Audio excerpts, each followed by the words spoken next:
রহমানুর রহিম, welcome back to my YouTube channel. আশা করি সকলে আল্লাহর রহমতে ভালো আছেন এবং আমরাও ভালো আছি। তবে আমি খুব একটা ভালো না, আমার শ্বাসকষ্ট। দোয়া করবেন সবাই, আমি যেন তাড়াতাড়ি সুস্থ হতে পারি। তা আজকে আমি মলা মাছের রেসিপিটা আপনাদের সাথে শেয়ার করব।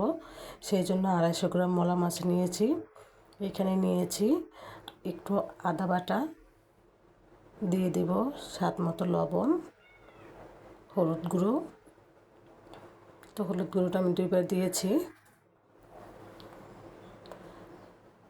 এখন দিয়ে দেব একটু জিরার গুঁড়ো,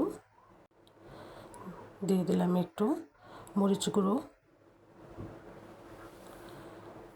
তো এখন দিয়ে দিব পেঁয়াজ কুচি, কাঁচামরিচ কাটা,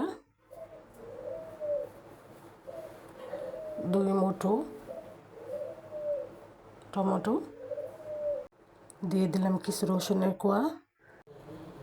তার মধ্যে দিয়ে দিব এখন আমি রান্নার কাঁচা তেলটা দিয়ে আমি হাত দিয়ে একটু মাখিয়ে নিব। হাত দিয়ে আমি ভালো করে মাখিয়ে কিছুক্ষণের জন্য ঢাকনা দিয়ে ডেকে দিব। তো অপর পাশে আমি একটা প্যানে তেল দিয়ে দিলাম 2টো তেজপাতা, তার সাথে দিয়ে দিলাম একটু।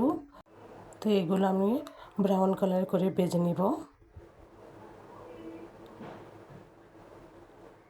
তো আমার ভেজে নেওয়া হয়ে গেছে। মাখানো মলা মাছটা আমি ঢেলে দিলাম। তো অল্প আঁচটা কমিয়ে দিলাম এবং অল্প একটু পানি দিয়ে একটা ঢাকনা দিয়ে ডেকে দিব।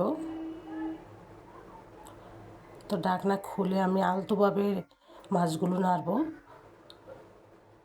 খুব আলতোভাবে নাড়তে হবে, না হয় মাছগুলো ভেঙে যাবে। তো আমি মাছগুলো খুব ভালো করে কষিয়ে নিব। আবারও আমি ঢাকনা খুলে দেখলাম মাছগুলো আরেকটু নাড়া দিয়ে দিব। তো আমার মাছগুলো খুব ভালো করে কষানো হয়ে গেছে। দেখেন নিচে তেল উঠে আসছে। এখন এই পর্যায়ে আমি দিয়ে দিব কিছু পানি। তো পানিটা দিয়ে আমি আবারও রান্না করব। এখন আমি আর ঢাকনা দিব না। তো সব শেষে দিয়ে দিলাম ধনে পাতা এবং কয়েক ফোঁটা লেবুর রস দিয়ে আমি মলা মাছটা চুলা বন্ধ করে দিব। রান্না হয়ে গেছে আমার। দেখেন আমি চুলা বন্ধ করে দিয়েছি। তো মাছটা কি সুন্দর কালার আসছে। তো এইভাবে রান্না করে একবার খেয়ে দেখবেন, খুব ভালো লাগে মলা মাছটা খেতে। তো ভিউয়ার্স, ভালো লাগলে একটা লাইক এবং সাবস্ক্রাইব করে দেবেন প্লিজ। আমি অসুস্থ, আমার জন্য দোয়া করবেন তাড়াতাড়ি সুস্থ হয়ে যায় যেন। আজ এই পর্যন্তই। ভালো থাকেন, সুস্থ থাকেন। আল্লাহ হাফেজ।